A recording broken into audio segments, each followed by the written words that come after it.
Retour à questions d'actualité sur les ondes de Radio VM avec Jean-Philippe Trottier. Alors, chaque fois qu'une tuerie aux États-Unis ou ailleurs survient, le même discours sur le contrôle des armes à feu revient. Il faut réglementer. Sauf qu'aux États-Unis, la chose est difficile, non seulement pour des raisons constitutionnelles, mais aussi à cause de caractéristiques culturelles et du puissant lobby des armes à feu. Bref, la tuerie de San Bernardino en Californie n'est-elle qu'un autre épisode sanglant parmi la suite ininterrompue de ces tragédies? Mathieu Bocoté y a réfléchi. Bonjour Mathieu. Bonjour. Alors, on dirait que le Far West n'a pas quitté les États-Unis.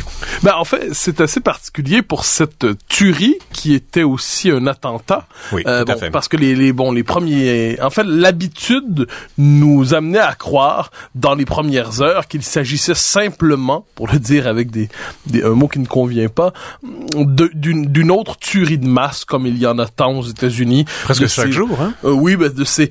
excusez-moi, de ces jeunes déséquilibrés qui arrivent dans un cinéma ou dans une école avec une arme à feu. C'est ça, voilà. Et là, on a appris, quelques jours plus tard, qu'il s'agissait en fait d'un attentat islamiste.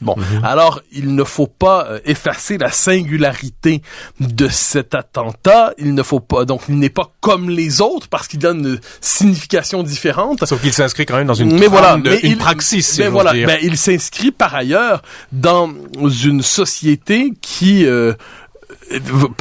qui s'est habitué en fait aux tueries de masse et qui par ailleurs, c'est là la chose la pire, par rapport aux armes à feu qui sont véritablement là-bas qu'on peut acheter avec une facilité déconcertante, et bien lorsqu'il y a tuerie de masse, la première réaction des Américains souvent consiste à aller s'armer davantage, faire provision de fusils et de cartouches. Et c'est le cas encore plus cette fois-ci après ce qui s'est passé en Californie. Et c'est ce qui est arrivé encore une fois, et ça témoigne, je crois, d'un rapport trouble aux armes à feu aux États-Unis. En fait, tous en conviendront là-dessus, mais qui est trouble pour plusieurs raisons. L'une d'entre elles, c'est qu'il vient s'appuyer non seulement sur la Constitution, comme nous le savons. C'est un droit. Oui, bien sûr, c'est inscrit parce que c'est le droit reconnu à l'individu de se défendre contre des brigands ou contre un gouvernement tyrannique.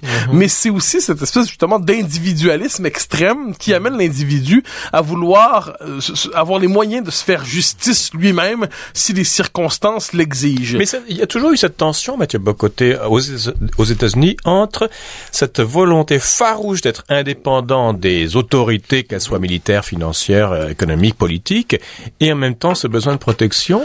Aux États-Unis, la question n'est jamais réglée. Ouais, vous avez tout à fait raison, c'est-à-dire c'est la part de la violence légitime, pour reprendre des catégories weberiennes. C'est la part de la violence légitime dans nos sociétés qui surgit aux États-Unis à manière d'une question brutale. Les sociétés modernes, en général, reconnaissent pour l'essentiel que l'État a le monopole de la violence légitime. C'est ce qui le distingue. Aux États-Unis, je ne suis pas certain que cette définition convienne tout à fait parce qu'on considère souvent qu'il y a une autodéfense légitime, une violence légitime dans l'autodéfense et même une violence légitime théorique qui est justement celle du droit à l'insurrection contre un gouvernement illégitime. Il y a ça, c'est d'une part, mais d'autre part, Mathieu Bocoté, il y a aussi... Les États-Unis sont un pays qui se sont constitués en grignotant sur la frontière occidentale tout le temps, et donc ça se faisait tout le temps avec des fusils contre les Indiens. Bien sûr. Donc c'est inscrit dans la psyché nationale. C'est inscrit très certainement dans la culture américaine, mais le fait est qu'aujourd'hui, ça s'est transformé d'une certaine manière en dogme toxique au cœur de la culture américaine. Et ça vient légitimer cet individualisme farouche, qui n'est pas sans noblesse à certains égards, la volonté pour un homme d'être son propre maître, on comprend ce que ça peut vouloir dire. Et de l'autre côté, cette espèce d'intégrisme constitutionnel américain, ça vient blinder, je dirais, moralement et légalement ou constitutionnellement une pulsion de mort qui véritablement surgit régulièrement dans la culture américaine et une fascination érotique et morbide pour les armes à feu. Érotique. Oui, mais c'est-à-dire il faut voir, je le dis dans les deux sens suivants. Le premier, de manière assez bête, c'est-à-dire on le voit dans le marketing des armes aux États-Unis, elles sont associées à une forme de substitut phallique. C'est la puissance sans fin à la portée de main. Avec une poupoune à côté. Oui, on voit combien de fois on voit une superbe créature, une superbe femme avec en petite tenue et avec sur l'épaule un M16 ou un AK-47. Bon, c'est très comme pour les voitures, en fait. Oui. En fait, oui. On peut dire que le marketing utilise très souvent la figure de la femme. Mais dans le cas de l'arme à feu, il y a quand même quelque chose de singulier. Il y a un lien très bizarre qui se fait. Et quand je parle d'érotisation, par ailleurs, des armes à feu, c'est que ça devient la figure de la puissance, enfin, au-delà même de la figure féminine. C'est la puissance, enfin, à bout de... disponible pour chacun, pour peu qu'il s'en empare, qu'il la débourse. Et soudainement, il se sent puissant. Soudainement, il accède à la toute-puissance désirée. Et quand on voit la diffusion massive des armes à feu aux États-Unis, et on peut voir véritablement que c'est devenu un phénomène culturel qui, comment je pourrais dire ça de la manière la plus exacte possible, qui témoigne d'une certaine la part morbide de la culture américaine, où chacun en dernière instance veut avoir vie et mort sur celui qu'il menace. Il y a aussi un processus, on ne sait pas de justifier évidemment ce qui s'est passé à San Bernardino, Mathieu Bock-Côté, mais est-ce qu'il y a oui, imaginez un peu. Est-ce qu'il y a aussi là un processus initiatique? J'ai une arme à feu, je peux tuer quelqu'un, et donc la fille rêvée, que j'imagine, va m'accueillir chez elle, je suis un héros, etc. Je verrais ça autrement. Parce que les Américains sont toujours des gagnants. Je poserais ça autrement. Je crois qu'il y a la société contemporaine, et là, on sort de l'attentat de San Bernardino qui est particulier, islamiste, mais voyons ces tueries plus généralement.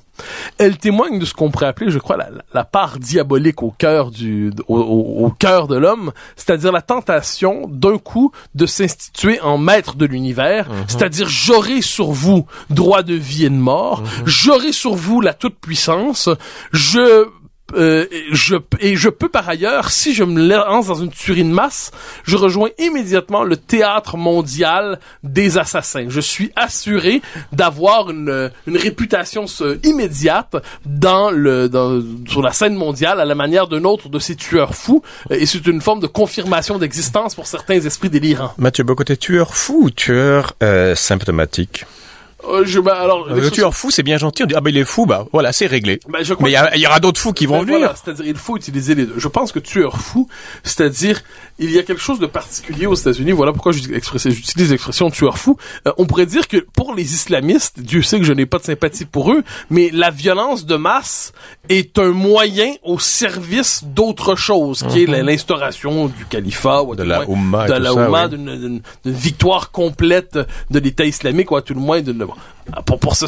Alors que j'ai l'impression qu'il y a dans la violence américaine, à l'américaine, le meurtre de masse devient à lui-même sa propre fin. C'est-à-dire, on tue pour tuer, c'est l'occasion de mettre en scène pour l'assassin sa propre fin, c'est l'occasion pour l'assassin de mettre en scène la scène finale pour lui et pour ceux sur qui il décide de faire tomber finalement la suprême vengeance.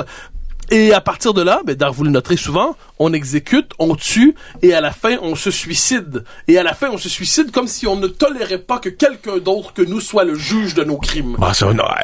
Vous prêtez beaucoup d'intelligence aux tueurs.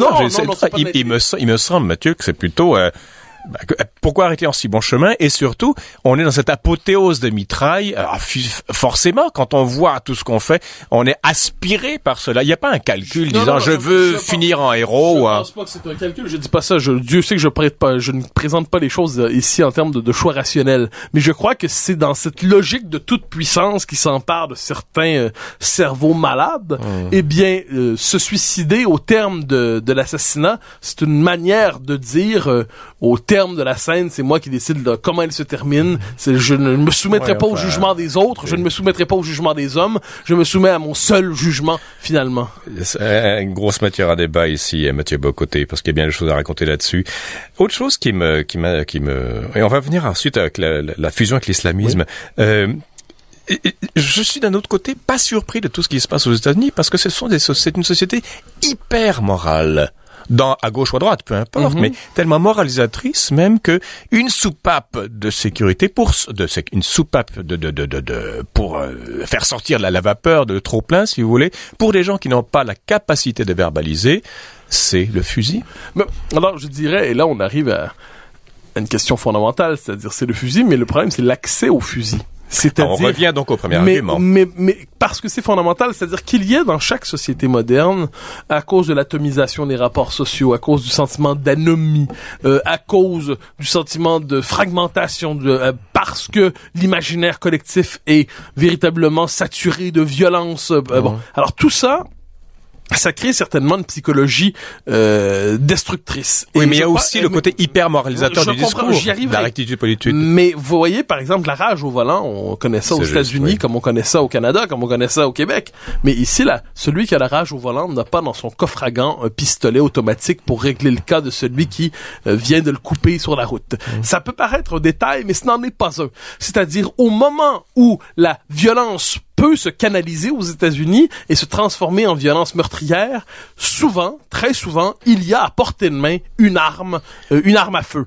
Si on n'avait pas, il aurait un couteau, il y aurait autre chose. Non, mais manifestement pas. C'est-à-dire, s'il n'y en avait pas, il y aurait peut-être seulement que la violence passerait autrement. Il y aurait des insultes, il y aurait de la colère, il y aurait... Les poings? Il y aurait des poings peut-être. La bagnole qui foncerait tout droit devant elle. Mais je ne me permettrais pas de faire comme si l'accès aux armes à feu n'était qu'un détail parmi d'autres là-dedans.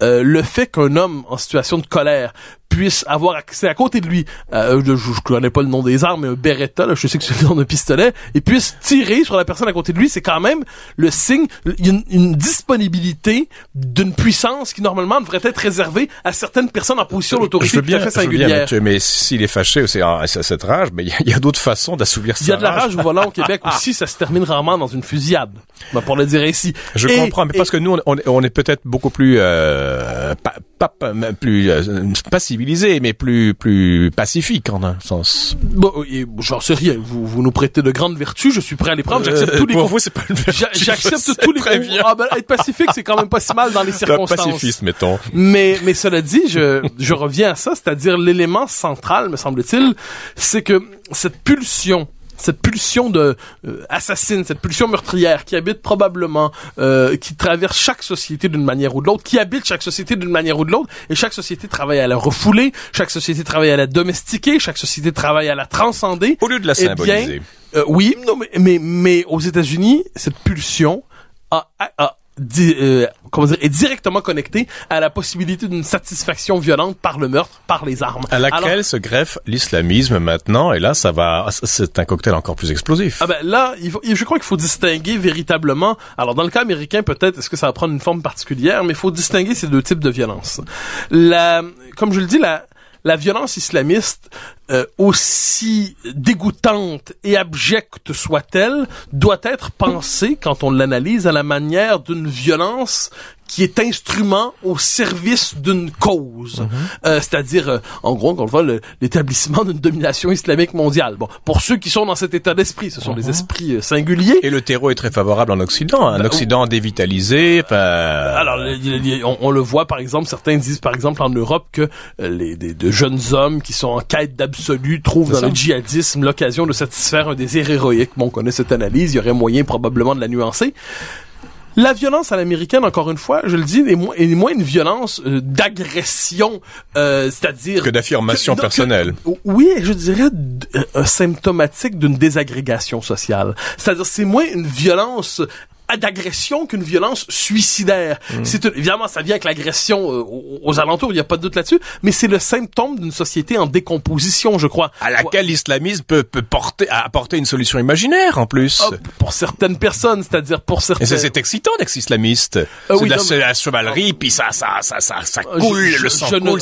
Je ne doute pas un seul instant qu'il faut, lorsqu'on analyse, par exemple, les vocations au djihad aujourd'hui, il faut voir que ceux qui sont portés par ça sont probablement porté par un imaginaire héroïque de qui combat sacrificiel. Oui. Une forme c'est l'absolu qu'il trouve et un absolu sacrificiel. Et immature. Ça y a pas de doute. Et donc ça, il faut en tenir compte évidemment. Mais on doit distinguer, je crois, entre une société qui se fait agresser et une société qui se désagrège. Ça ne veut pas dire que les deux phénomènes ne peuvent pas finir par se répondre, mais lorsqu'on s'intéresse à la violence à l'américaine, c'est le signe, je crois, d'abord et avant tout d'une désagrégation, une forme d'empire décadent qui a à la fois une grandeur immense. Ça, moi, je ne suis pas dans l'anti-américanisme. Il y a une grandeur immense aux États-Unis. C'est un pays qui, pour le meilleur et pour le pire, pèse dans le monde. Il a défendu la liberté à plusieurs reprises reprises au 20e siècle, mais qui manifestement, là, il y a quelque chose d'inachevé dans la culture américaine. Il y a une part malade. Il y a véritablement quelque chose, un cancer qui ronge la société américaine. Mais que vous attribuez à quoi, fondamentalement? On fait tout pour chercher à le comprendre. C'est-à-dire, est-ce que c'est tout simplement la place de vous l'évoquiez tantôt, la place de la violence dans l'imaginaire de ce pays? Est-ce que c'est cette espèce d'individualisme maladif qui pousse chaque homme à croire qu'il peut se faire justice lui-même? Est-ce que c'est simplement l'accès aux armes, tout simplement, qui crée ensuite le désir de violence? Ce n'est pas impossible. Est-ce que c'est tout simplement l'anomie? La violence morale aussi, non? J'y tiens à ça, moi. Développez un peu alors. Qu'est-ce que vous entendez par là? La violence morale, la rectitude politique qui est tellement écrasante et étouffante dans ce pays-là, je veux dire que c'est propre à des sociétés protestantes, d'un certain protestantisme qui met les bons et les méchants. Alors le méchant, il veut se venger d'une façon ou d'une autre. Je crois, tout le moins, je vois d'autres sociétés protestantes, et il me semble-t-il que... Je parle du protestantisme, d'un certain protestantisme états-unien. Je parle pas des luthériens, pas des calvinistes. Moi, je n'ai pas réfléchi à cette question dans ces termes-là. Mais on peut voir ça de façon religieuse ou morale aussi. Il n'est pas impossible de le voir de manière religieuse. Mais moi, quand je le vois de manière religieuse, c'est que je déplace l'angle un peu. Mais vous êtes sociologue, vous. Oui, bien sûr. Tout le moins, j'ai travaillé pour le devenir. Mais c'est ce que j'appelle... Et vous l'êtes devenu en plus, vous avez un doctorat. Imagine un peu docteur de votre côté. En juillet 2013. Mais je crois que et ça, j'y reviens, c'est ce qu'on pourrait appeler la part diabolique dans l'homme. Je sais que quand je parle comme ça... c'est un mot un peu vite, la part diabolique, le diable pouf, comme ça.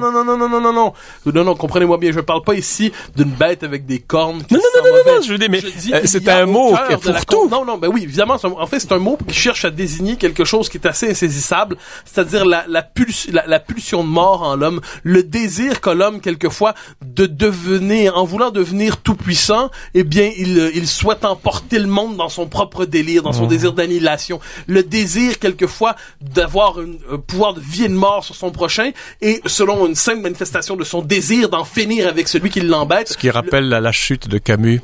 Ah mon Dieu, oui. Tout à fait, hein. C'est entre deux hommes uniquement. Oui, je comprends très bien. Et oui, c'est juste, mais je crois que ce que j'appelle pulsion diabolique, c'est cette présence du mal, simplement.